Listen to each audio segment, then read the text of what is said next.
Magandang hapon po. Nauwi sa pamamaril ang isang alitan sa Nueva Ecija na nagugat umano sa mabahong palikuran. Nahuli kam ang gulo na ikinasawi ng mismong nagbe-video. Nakatutok si Jamie Santos.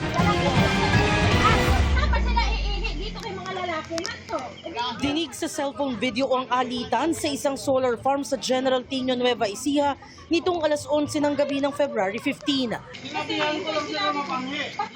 Tumindi ang tensyon nang makipagtalo ang isa pang lalaki sa kulukuhan ng video. Hindi. Nandito na nga siya, Teo. Nandito na nga siya. Hanggang nauwi ito sa pamamaril. Uy, ba't mo minumura? Napatakbo ang nagbe-video na si John Michael Magtuto at kanyang mga kasamahan. Ay, tinamaan ako, pre! Pero si Magtuto tinamaan sa tiyan at hita. Tulungan niyo ako, uy. Takbo niyo na ako. Tara na, pare!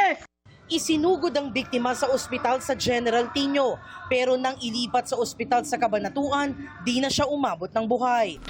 Inuwi sa Quezon City ang kanyang labi at ngayong araw inilibing. Batay sa investigasyon, parehong dayo sa lugar ang grupo ng suspect na subcontractor sa pag-install ng solar panel at ang grupo ng biktima na taga-install ng solar panel. Habang nakikipag-inuman ng suspect, una umanong nagkasagutan ng kanyang kinakasama at ang grupo ng biktima. Ang ugat ng gulo, mabahong palikuran. Ang sumugod po dito ay yung grupo po ng biktima.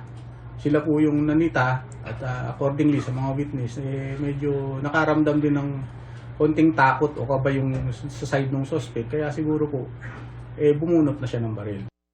Ang namaril na kinilalang si Flores Pula tumakas sakay ng pick-up ng kanyang kinakasama.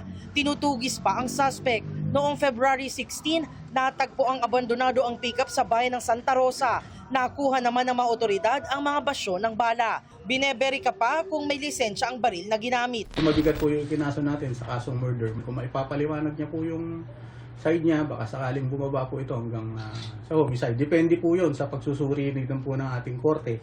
Para sa GMA Integrated News, Jamie Santos, nakatutok 24 oras.